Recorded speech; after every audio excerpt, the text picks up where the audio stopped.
Hello everyone. आज का जो मैं टॉपिक आपको पढ़ाऊंगा वो है हेलोजन फैमिली। देखिए, जो 12th में आता है वो अभी जो लास्ट ईयर था इस सेशन से जो नाइट्रोजन फैमिली थी उसको ख़त्म कर दिया गया था। उसको अब +1 में डालने की कोशिश की गई है। कोशिश क्या की गई है, उसको डाल ही दिया ये लगाओ। और अब तो लॉकडाउन की वजह से और भी सिलेबस को रिड्यूस करने की कोशिश की जा रही है। तो इसीलिए आज जो हम टॉपिक है वो हेलोजन फैमिली के बारे में पढ़ेंगे। हेलोजन फैमिली में हम क्या देखेंगे, अगर मैं बात करता हूँ इसको, ये ग्रुप 17 है, ठीक है। मैं पीरियोडिक टेबल में आपको बता दूंगा किस तरह से कि भाई हेलोजन फैमिली, इसको हेलोजन बोला गया है। हेलोजन फैमिली क्यों बोला गया है, किस लिए है, वो चीज़ हम देखते हैं। देखिए, बेसिकली होता क्या है कि हेलो का मीन्स होता है salt. Hello means salt. Halogen में हेलो का मतलब है सोल्ट और जन का मतलब फैमिली होता है ना, जन गण मन अधिनायक, ठीक है, ऐसा ही है।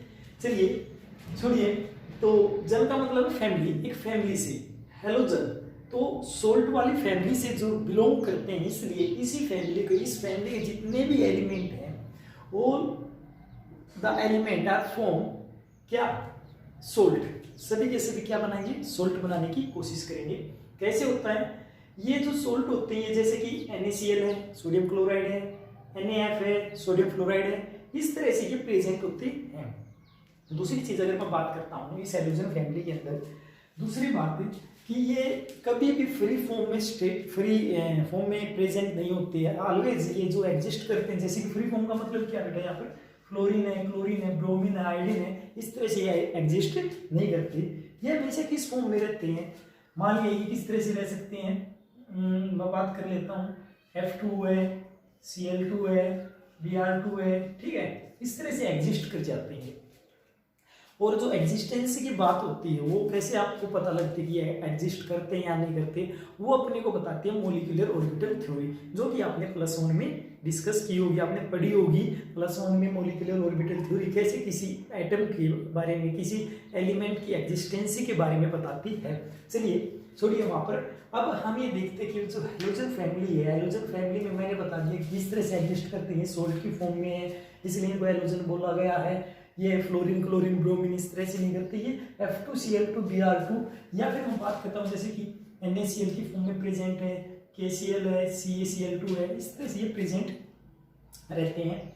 अब अगर मैं बात करता हूँ इसी फैमिली के अंदर जितने भी ये जो हेलोजन्स हैं, these are the most reactive non metal. ये क्या है, बहुत ही ज्यादा रिएक्टिव नॉन मेटल है। कैसी, आपने जब पीरियोडिक टेबल देखी है तो उसमें आपने इस तरह से देखा होगा, तो पीरियोडिक टेबल में इस तरफ नॉन मेटल होते हैं यहाँ पर, और जो यहाँ से एक जिगजैग लाइन होती है, ठीक है, इससे इस तरफ मेटल होते हैं, यहाँ पर नॉन मेटल होते हैं, ठीक है। और ये जो इस पर आते हैं ये कौन से होते हैं, मेटलोइड्स होते हैं। ये बात समझ में आई। अब होता क्या है कि यहाँ पर अपना कौन सा ग्रुप प्रेजेंट होता है, यहाँ पर 17 जो ग्रुप है वो प्रेजेंट होता है, और इससे लास्ट में आता है 18 ग्रुप, जो कि लास्ट में होता है। These are the noble gases. 18 group के एलिमेंट्स को हम नोबल गैस में इंक्लूड करते हैं। अब बेटा होता क्या है कि जैसे ही हम लेफ्ट टू राइट मूव किए, लेफ्ट टू राइट जब भी चलते हैं पीरियोडिक टेबल में, जैसे हम लेफ्ट टू राइट मूव करते हैं, लेफ्ट टू राइट मूव करने से क्या होता है, जो साइज होता है वो डिक्रीज हो जाता है। साइज के डिक्रीज होने की वजह से होता क्या है कि भाई साइज डिक्रीज हुआ, क्यों हुआ, due to the increase in the nuclear charge. वो चीज़ हम यहाँ पर आगे भी पढ़ेंगे किस तरह से इंक्रीज करता है। और दूसरी चीज़, अगर मैं यहाँ पर किसी एलिमेंट को उठाऊँ और उसकी कॉन्फ़िगरेशन को लिखना स्टार्ट करूँ, जैसे कि हम 10th में लिखते थे, सपोज यहाँ से मैंने फ्लोरीन उठा लिया, मैं यहाँ पर लिख देता हूँ फ्लोरीन ही उठा लिया मैंने, तो फ्लोरीन के लिए अब क्या लिखोगे, 2 और ना 7, 2 and 7, 9 हो गया, ठीक है, 2 and 7। अब इसको अपने ऑक्टेट कंप्लीट करने के लिए कितने इलेक्ट्रॉन की रिक्वायरमेंट है, 1 की। अब देखिए मैं एक चीज कहता हूं, अब ये क्या करेगा, इसको इलेक्ट्रॉन को एक्सेप्ट करना है। अब एक नॉर्मल सी चीज मैं आपसे डिस्कस करता हूँ, क्या चीज होती है बेटा, कि मान लीजिए कि अपने पास आप मार्केट में चले गए, 2 फ्रेंड है नहीं, तो किसी एक के पास 90 रुपीज़ हैं और एक के पास 10 रुपये हैं। अब आप सोच के देखिए कि जो 90 रुपये वाला है और किसी को 100 रुपीज़ की, तुम्हारे दोनों में से एक को 100 रुपीज़ की क्या कोई भी मान लिया टी शर्ट खरीदनी है या फिर कोई आपको वहाँ से सामान लेना है, अगर आपको वहाँ से 100 रुपये मिल रहा है, क्या आप उनको दूसरे को 90 दोगे?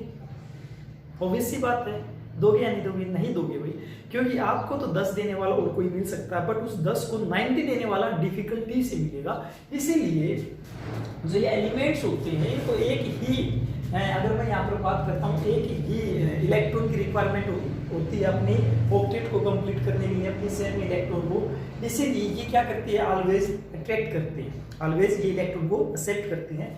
अब देखिए क्या होता है आगे की तरफ, जैसे कि हमने बात किया मोस्ट रिएक्टिव होते हैं, इनकी कॉन्फ़िगरेशन की अगर मैं बात करता हूँ NH2NP5, तो NH2NP5 रहता है और P में आपको पता है कि 6 इलेक्ट्रॉन आते हैं। P में कितने इलेक्ट्रॉन आते हैं? 6 आते हैं। इसलिए यहाँ पर एक ही एलिमेंट की इलेक्ट्रॉन की रिक्वायरमेंट है इस P सेल को फुलफिल होने के लिए। इसलिए जो ये हेलोजन फैमिली के जो एलिमेंट होंगे हमेशा ही अट्रैक्ट करते हैं इलेक्ट्रॉन को। स्मॉल साइज होता है, स्मॉल साइज क्यों होता है? जब ये लेफ्ट टू राइट मूव करते हैं तो जो न्यूक्लियस होता है, न्यूक्लियस पे जो नंबर ऑफ प्रोटॉन जब इंक्रीज होते हैं, क्योंकि इलेक्ट्रॉन तो निकल भी सकते हैं बट प्रोटॉन तो फिक्स है, तो नंबर ऑफ प्रोटॉन की वजह से बढ़ने के कारण जो न्यूक्लियर चार्ज है वो इंक्रीज होता है। न्यूक्लियर चार्ज इंक्रीज होने की वजह से वो करते क्या है कि सपोज यहाँ पर पॉजिटिव ये इंक्रीज हो रहा है और जो ये लास्ट में जो इलेक्ट्रॉन होंगे इनको ये क्या करते हैं, अट्रैक्ट करते हैं। अट्रैक्ट करने की वजह से जो सेल होती है नजदीक आ जाती है।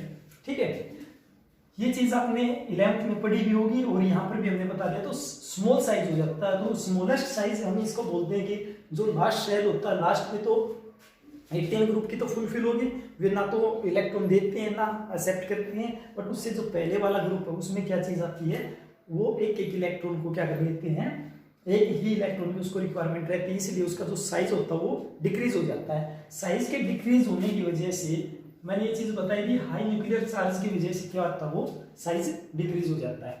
अब नेक्स्ट जो पॉइंट है वो क्या है, हाई इलेक्ट्रोनेगेटिविटी। इलेक्ट्रोनेगेटिविटी क्या होती है? इलेक्ट्रोनेगेटिविटी होती है tendency to attract the electron.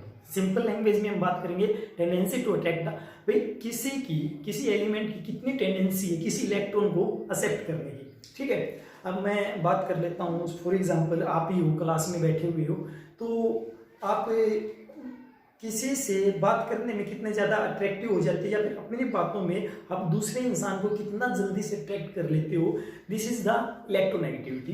तो यहाँ पर इलेक्ट्रोनेगेटिविटी क्या होगी, tendency to attract the electron. तो इलेक्ट्रोनेगेटिविटी सबसे ज़्यादा होती है क्योंकि हमारे को पता है पीरियोडिक टेबल में जब हम लेफ्ट टू राइट मूव करते हैं तो इलेक्ट्रोनेगेटिविटी इंक्रीज होती है, और यही चीज थी electronegative. So they are the most reactive, इसीलिए सबसे ज्यादा क्या रहती है, रिएक्टिव रहते हैं। ठीक है, क्योंकि एक इलेक्ट्रॉन की रिक्वायरमेंट है, किसी से जाके झगड़ा करेंगे, झगड़ा करने का मतलब ये है कि रिएक्ट करेंगे। ठीक है, तो अगर मैं अब बात कर लेता हूँ इनकी इलेक्ट्रॉनिक कॉन्फ़िगरेशन की, तो fluorine, chlorine, bromine and iodine, और जो अपने पास एस्टाटाइन होता है जो लास्ट में है अभी, जिसको कि आप रेडियो एक्टिव एलिमेंट बोलते हैं। अब इनकी अगर मैं फ्लोरीन की बात करता हूँ 13th मोस्ट एलिमेंट जो कि पाया जाता है नेचर में, और क्लोरीन है वो 20 मोस्ट एलिमेंट है। ठीक है, और इनकी इलेक्ट्रॉनिक कॉन्फ़िगरेशन जब हम लिखते हैं तो कैसे लिखते हैं, जो अपने पास लास्ट मैं फैमिली की बात करता हूँ तो वहाँ से होती है नोबल गैस वाली फैमिली से आगे की तरफ हम दिखाते हैं तो हीलियम 2s2 2p5। अब जैसे टॉप टू बॉटम में जाएंगे तो अपनी एक एक सेल क्या होती रहेगी, इंक्रीज होती रहेगी। सेल इंक्रीज कहाँ हो रही है, ये देखना 2s 3s 4s 5s और 6s। जब टॉप टू बॉटम हम गए तो उसमें से क्या हुआ, ऑटोमेटिक एक एक जो सेल थी वो इंक्रीज होने स्टार्ट होगी। इंक्रीज होने की वजह से क्या होता जा रहा है, उसका जो साइज है वो भी इंक्रीज होता जा रहा है। कैसे, यहाँ पर ये थी, ठीक है, यहाँ पर 3s मान लिया, नीचे की तरफ ये आ गया। कैसे, यहाँ पर आपके पास 9 इलेक्ट्रॉन है तो पहली सेल में 2 and 7, यहाँ पर 2 8 and 7 17 होगी। ठीक है, और इसी प्रकार से जब नीचे की तरफ चलोगे तो एक सेल और बढ़ी जाएगी। अब आपको पता लग रहा होगा नीचे की तरफ जब हम जा रहे हैं, टॉप टू बॉटम जा रहे हैं, हम ट्रेवल कर रहे हैं, then size is increase due to addition of the shell. ठीक है, सेल के एडिशन की वजह से क्या होता जा रहा है, वहां पर उसकी एक सेल में इंक्रीज हो रहा है और साइज इंक्रीज होता जा रहा है। ठीक है, तो ये बात थी इनकी। अब मैं इनकी कुछ एक प्रॉपर्टीज की बात कर लेता हूँ कैसे होती हैं। फर्स्ट जो प्रॉपर्टी में हम देखते हैं एटॉमिक साइज। मैंने साइज के बारे में ऑलरेडी डिस्कस कर दिया है किस तरह से होता है, स्मॉलेस्ट साइज होता है। ठीक है, पूरी पीरियोडिक टेबल में अगर हम बात करते हैं, क्योंकि लेफ्ट टू राइट मूव करते हैं तो लास्ट वाले का तो ऑब्वियस सी बात है स्मॉलेस्ट हो जाता है। ठीक है, स्मॉलेस्ट साइज है। और टॉप टू बॉटम की बात करते हैं तो वो साइज क्या हो जाता है, इंक्रीज हो जाता है। अब दूसरे नंबर पे अपने पास आती है क्या, आयनाइजेशन एनर्जी। आयनाइजेशन एनर्जी का मतलब क्या है, आयनाइजेशन एनर्जी, आयनाइजेशन एनर्जी फिर से सुनिए, आयंस को लूज करने की टेंडेंसी।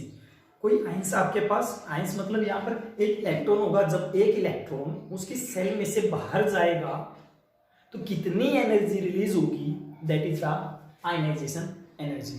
कैसे पता लगेगा आपको कि भाई आयनाइजेशन एनर्जी किसी की ज्यादा है कम है, कैसे हुआ, अभी अभी हमने पढ़ा जब हम लेफ्ट टू राइट मूव करते हैं पीरियोडिक टेबल में तो स्मॉल साइज हो गया था, ये इसी की बात कर लेते हैं, फ्लोरीन की बात कर लेते हैं।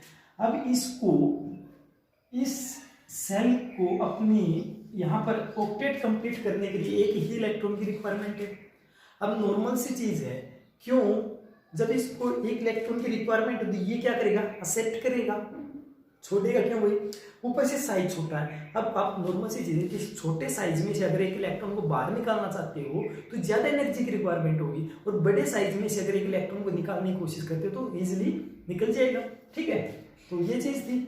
और यहाँ पर हमने देखा कि आयनाइजेशन एनर्जी होती है वो रेडियस की इनवर्सली प्रोपोर्शनल होती है। जितनी बड़ी रेडियस होगी उतनी ही कम आयनाइजेशन एनर्जी होगी, उतना ही आसानी से क्या होगा, इलेक्ट्रॉन निकलेगा। कैसे, अगर मैं इस दोनों को कंपेयर करूँ, यहाँ पर फ्लोरीन और क्लोरीन को कंपेयर करूँ तो यहाँ से एक इलेक्ट्रॉन निकालना आसान है एज कंपेरेटिवली यहाँ की।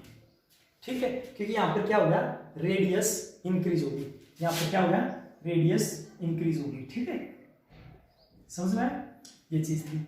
अब नेक्स्ट पॉइंट अपना melting point and boiling point. तो मेल्टिंग और बॉइलिंग पॉइंट की अगर मैं डिस्कशन करता हूं तो मेल्टिंग और बॉइलिंग पॉइंट में क्या है, टॉप टू बॉटम इंक्रीज होता है। देखिए जब टॉप टू बॉटम जाते हैं, मेल्टिंग पॉइंट का हम इतना ज़्यादा हम बोल नहीं सकते क्योंकि रेंडमली ये थोड़ा बहुत डिक्रीज और इंक्रीज होता रहता है, बट बेसिकली बॉइलिंग पॉइंट क्या हम ज़्यादा डिस्कस कर लेते हैं। कैसे, क्योंकि पहले तो कोई चीज़ मेल्ट होती है फिर उसके बाद बॉयल होगी। ठीक है, तो यहाँ पर हम बात करते हैं जैसे कि मेल्टिंग पॉइंट और बॉइलिंग पॉइंट है, टॉप टू बॉटम क्या होता है, इंक्रीज होता है। क्यों इंक्रीज होता है वो चीज़ देखते हैं। बिकॉज जब टॉप टू बॉटम गए, यहाँ से यहाँ तक पहुंचे, तो जो डायटोमिक, किस केस में डायटोमिक, क्योंकि जब गैसेज जो अपना हेलोजन फैमिली वो प्रेजेंट है, किस फॉर्म में प्रेजेंट है, मोस्टली अगर मैं उनकी बात करता हूँ वे F2, Cl2, Br2 इस फॉर्म में प्रेजेंट है।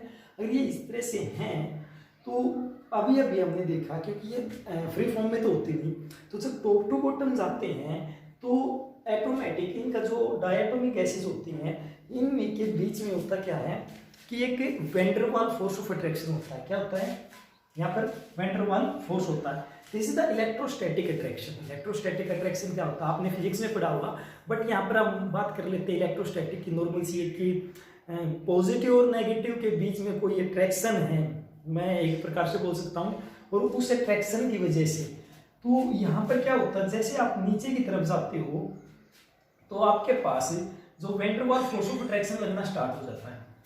अब जब van Waals force of attraction लगना स्टार्ट हो जाता है तो नीचे की तरफ जाते हैं, होता क्या है कि जितना ज्यादा van Waals force of attraction यहाँ पर लगना स्टार्ट होता है, नीचे की तरफ गए, मास, मोलिकुलर मास इंक्रीज हो गया, क्योंकि नॉर्मल सी चीज इसका बड़ा साइज होगा, उसका मास भी ज्यादा होगा। मास के ज्यादा होने की वजह से वहां पर अपने पास क्या होता है, इलेक्ट्रोस्टैटिक अट्रैक्शन लगना स्टार्ट हो जाता है। साइज की वजह से electrostatic van Waals force of attraction लगना स्टार्ट होता है, जिसकी वजह से मैंने बताया कि जो बॉइलिंग पॉइंट होता है और मेल्टिंग पॉइंट होता है वो इंक्रीज होता रहता है। यही रीजन है कि जब भी कभी जो F2 और Cl2 है जो F2 है और Cl2 है, इनमें जो फोर्स ऑफ अट्रैक्शन था वो कम था। मोलिकुलर फोर्स ऑफ अट्रैक्शन था, जो van der Waals force of attraction था, ये कम था। कम होने की वजह से क्या था, ये गैसियस स्टेट में, कम होने की वजह से क्या था, ये गैसियस स्टेट में है। और जब नीचे की तरफ जाते तो van der Waals force of attraction increase हुआ, तो थोड़ा सा और ज्यादा लगा। जब ब्रोमीन पर आते हुए तो जब अट्रैक्शन ज्यादा हो जाएगा तो क्या हो जाएगा, it will convert into the liquid state. और अट्रैक्शन ज्यादा हो गया, force of attraction, van der Waals force of attraction, तो क्या हो जाएगा, वो सॉलिड स्टेट में कन्वर्ट हो जाता है। और यही रीजन रहता है, अगर मैं ऑर्डर की बात करता हूं तो F2 सबसे कम होता है जिसका मेल्टिंग पॉइंट होता है, फिर Cl2, फिर Br2, फिर I2 का सबसे ज्यादा मेल्टिंग पॉइंट होता है, क्योंकि सॉलिड है, सॉलिड को मेल्ट होने के लिए ज्यादा हीट की रिक्वायरमेंट होगी, यही रीजन था। इसलिए टॉप टू बॉटम हम क्या बोलते हैं कि मेल्टिंग और बॉइलिंग पॉइंट इंक्रीज होता है। नेक्स्ट अपने पास जो पॉइंट है वो है electron gain enthalpy. Electron gain enthalpy, electron gain enthalpy क्या है, देखिए नेम से इंडिकेट हो रखा है इलेक्ट्रॉन गेन, इलेक्ट्रॉन का गेन करना, गेन करना मीन्स लेना, इलेक्ट्रॉन को एक्सेप्ट करना। जब किसी सेल में आप किसी इलेक्ट्रॉन को ऐड करोगे, ऐड करते टाइम, अब एक तो बात हम ये कर लेते हैं, इनका छोटा साइज है, छोटा साइज है, ऊपर से आप जबरदस्ती इसको क्या करने लग रहे हो, अगर इलेक्ट्रॉन देते हो, मान के चलिए अगर आप इसको इलेक्ट्रॉन देते हो तो क्या हुआ, यहां पर छोटा साइज है, इलेक्ट्रॉन नजदीक नजदीक है, नजदीक होंगे इलेक्ट्रॉन, ठीक है, और जबरदस्ती आप इसको इलेक्ट्रॉन दे रहे हो तो कुछ ना कुछ एनर्जी जरूर रिलीज होगी, कुछ ना कुछ एनर्जी जरूर रिलीज होगी, ठीक है। एक चीज होती है कि जब हम किसी इलेक्ट्रॉन को निकालना चाहते हैं, निकालने के लिए अपने को उनको एनर्जी देनी पड़ती है, और जब इलेक्ट्रॉन को डालना चाहते हैं हम वहां पर, तो कुछ ना कुछ यहाँ से एनर्जी रिलीज होगी, तब जाके ये इलेक्ट्रॉन इसके अंदर, इस सेल के अंदर जा पाएगा। अब होता क्या है कि ये जो इलेक्ट्रॉन की एंथैल्पी ये डिक्रीज होती है विद इंक्रीज साइज, जितना बड़ा साइज उतना ही इलेक्ट्रॉन ऐड करना आसान।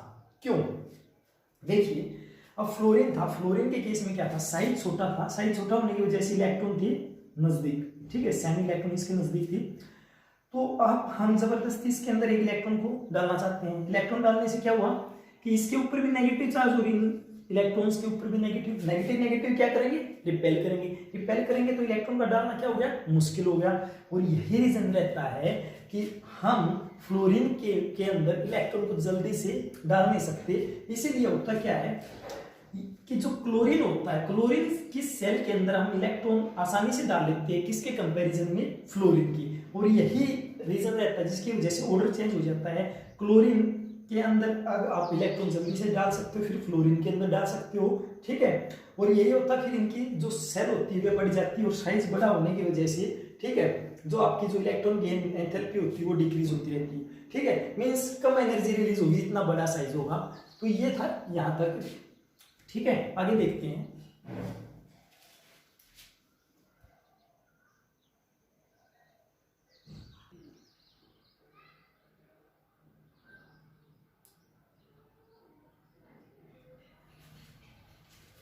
तो आगे देखते हैं हम, अपने पास है इलेक्ट्रॉन एक्टिविटी, जो नेक्स्ट फैक्टर अपना इलेक्ट्रॉन एक्टिविटी क्या होती है। अभी अभी हमने पीछे भी पढ़ा था इलेक्ट्रॉन एक्टिविटी क्या है, तो tendency to attack the electron वो मैक्सिमम होगी, क्योंकि small in size, size small होने की वजह से वो क्या होती है, मैक्सिमम होती है। हाई न्यूक्लियर चार्ज ज्यादा होने की वजह से, ठीक है। इसलिए जो सबसे ज्यादा इलेक्ट्रॉनिक एलिमेंट होता है फ्लोरीन, फिर क्लोरीन, फिर ब्रोमीन और फिर आयोडीन होता है। और टॉप टू बॉटम अगर मैं बात करता हूँ ग्रुप के अंदर, जो इलेक्ट्रोनेगेटिविटी वो डिक्रीज होती है, ठीक है। अब आगे की तरफ है कि जो नॉन मेटेलिक करैक्टर होते हैं वो उनका क्या रोल रहता है, वो घटते हैं बढ़ते हैं किस तरह से होते हैं। तो non metallic character, non metal मतलब मेटल की बात नहीं है, नॉन मेटल की बात करता है, तो सबसे ज्यादा जो नॉन मेटेलिक होते हैं यही होते हैं, एमेजॉन्स ही होते हैं। और अगर मैं टॉप टू बॉटम की बात करता हूँ, जो नॉन मेटेलिक करैक्टर होते हैं जब टॉप से बॉटम की तरफ हम ट्रेवल करते हैं तो वे डिक्रीज होते हैं। क्या होते हैं वे? डिक्रीज होते हैं, क्योंकि जब हम नीचे की तरफ चलते हैं तो अपने पास जो I2 आता है वो एक सॉलिड फॉर्म में आ जाता है, और ये कहीं ना कहीं मेटेलिक कैरेक्टरिस्टिक शो करता है, वो लस्टर होते हैं जिसके अंदर मेटेलिक लस्टर शो करता है। तो आयोडीन वहां पर कहीं ना कहीं जो मेटेलिक कैरेक्टर है वो शो करता है, तो टॉप टू बॉटम डिक्रीज होना स्टार्ट हो जाते हैं। नेक्स्ट है हेलोजन जितने होते हैं कलर्ड होते हैं भाई, ठीक है, वे मोस्ट ऑफ द हेलोजन सभी के सभी क्या करते हैं, कलर्ड होते हैं। अगर मैं ऑक्सीडेशन स्टेट की बात कर लेता हूँ, इसकी जो नेक्स्ट पॉइंट अपना, तो उसके अंदर -1 से लेकर +7 तक ऑक्सीडेशन स्टेट शो कर सकते हैं, -1 से लेकर +7 तक। जैसे कि I नेगेटिव है, इस तरह कंपाउंड बनता है, तो क्या होता है, -1 ऑक्सीडेशन स्टेट शो कर सकता है। हालांकि इस तरह से स्टेबल नहीं है, बट अगर हम बात करते हैं I के ऊपर नेगेटिव आता है, इस तरह का अगर हम कंपाउंड दिखाते हैं तो उसके ऊपर क्या होता है, -1, और IF7 जैसे ये कंपाउंड बनाता था, इसके ऊपर +7 ऑक्सीडेशन स्टेट आ सकती है। देखिए अब किसी को ये नहीं पता हो कि किस तरह से इसके ऊपर +7 आई। यहाँ पर इन दोनों में से अगर मैं बात करता हूँ आयोडीन और फ्लोरीन में से ज्यादा इलेक्ट्रोनेगेटिव कौन है, फ्लोरीन।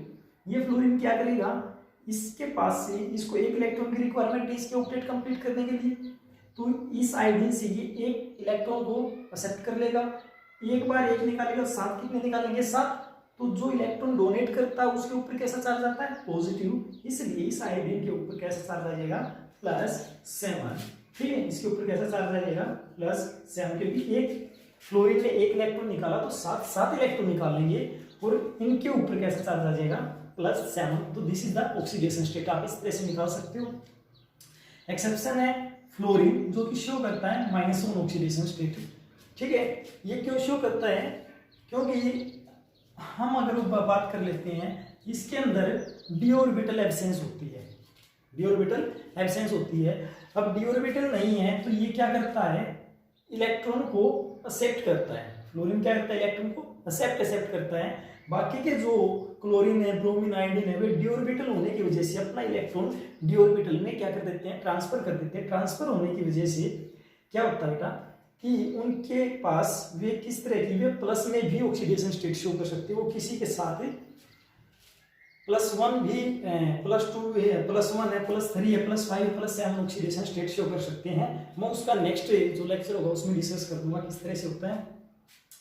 और अगली बात अगर हम बात करते हैं, जिस प्रकार से NaCl है, NaCl में एक दोनों में से इलेक्ट्रोनेगेटिव कौन, क्लोरीन। तो क्लोरीन क्या करेगा, इस सोडियम से 1 इलेक्ट्रॉन को निकाल लेगा, निकालने के बाद इस क्लोरीन के ऊपर कितना चार्ज आ गया, -1। तो इसने कैसी ऑक्सीडेशन स्टेट शो की, -1। एंड यहाँ पर अगर मैं बात करता हूँ फ्लोरीन क्लोरीन दोनों के दोनों इलेक्ट्रोनेगेटिव एलिमेंट है, बट इन दोनों में से ज्यादा इलेक्ट्रोनेगेटिव कौन है, फ्लोरीन। कौन है, फ्लोरीन। इसलिए ये क्या करेगा, 1 इलेक्ट्रॉन निकाल लेगा, 1 इलेक्ट्रॉन निकाल लेगा। निकालने की वजह से क्या हुआ, इसके ऊपर कैसा चार्ज आ जाएगा, कैसा, क्योंकि इसने निकाला, इसके ऊपर नेगेटिव, इसके ऊपर कैसा, +1, ठीक है। यहाँ पर क्लोरीन -1 चार्ज शो कर रहा है, ऑक्सीडेशन स्टेट, यहाँ पर कितना, +1। और यहाँ पर देखिए 1 फ्लोरीन 1 इलेक्ट्रॉन निकालेगा, तो 3 कितने निकालेंगे, 3, इसलिए इस क्लोरीन के ऊपर कितना, +3 चार्ज आ जाएगा, और यही इसकी ऑक्सीडेशन स्टेट रहेगी। इसी प्रकार से यहाँ पर भी यही होने वाला है, ठीक है। ऑक्सीडेशन, अगर मैं इसकी ऑक्सीडेशन स्टेट निकालता हूं तो आप इसको x मान लीजिए, और 2 है तो इसको 2x मान लीजिए, ठीक है। ऑक्सीजन के ऊपर कितना चार्ज होता है, -2। ऑक्सीजन के ऊपर कितना चार्ज होता है, -2। कैसे पता लगता है, पहली सेल में 2 इलेक्ट्रॉन, दूसरी में कितने, 6। तो जब पहली सेल में 2, दूसरे में 6, तो इसको अपनी ऑक्टेट कंप्लीट करने के लिए कितने इलेक्ट्रॉन चाहिए, 2। तो ये 2 इलेक्ट्रॉन को लेगा, और लेने के बाद कैसा चार्ज आ जाता है, खुद के ऊपर नेगेटिव। देखिए हमेशा एक चीज याद रखनी है, जब भी कोई इलेक्ट्रॉन को डोनेट करता है तो खुद के ऊपर कैसा चार्ज, जो डोनेट करता है उस एलिमेंट के ऊपर तो कैसा चार्ज, पॉजिटिव चार्ज, और जो इलेक्ट्रॉन लेता है तब उसके ऊपर कैसा चार्ज, नेगेटिव। तो यहाँ से ये 2 इलेक्ट्रॉन लेगा, तो नेगेटिव आना चाहिए, तो 7 के ऊपर कितना आएगा, कितना आएगा भाई, -14, ठीक है। तो इसलिए =0, तो 2x = कितना आ गया, ये माइनस में तो प्लस का हो जाएगा, और x = 7। समझ में आ गया। तो इस तरह से आप निकाल सकते हो, तो इसके ऊपर कितना चार्ज आ जाएगा यहाँ पर। अब एक क्लोरीन की ऊपर की बात की इसने तो +7। इसी प्रकार से ब्रोमीन -1 +1 +3 +5 +7 सेम आयोडीन भी शो करता है। नेक्स्ट में अगर मैं बात कर लेता हूँ बॉन्ड एनर्जी की, तो बॉन्ड एनर्जी बॉन्ड लेंथ की इनवर्सली प्रोपोर्शनल होती है। जितनी ज़्यादा बड़ी बॉन्ड लेंथ होगी उतना ही बॉन्ड का तोड़ना आसान होगा। उतना ही जल्दी से कोई बॉन्ड टूटता है। ठीक है, नॉर्मल सी चीज़ है। आपने कोई छड़ी उठा रखी है, लकड़ी की है, ठीक है, वो लंबी ज़्यादा तो अगर आप उसको तोड़ना चाहते हैं तो आसानी से टूटेगी, अगर छोटी है तो उसको तोड़ना थोड़ा मुश्किल होता है। ठीक है, तो बॉन्ड ऑर्डर वैसे तो अकॉर्डिंग टू रूल तो देखिए तो अपने पास क्या है, बॉन्ड एनर्जी बॉन्ड लेंथ की इनवर्सली प्रोपोर्शनल है।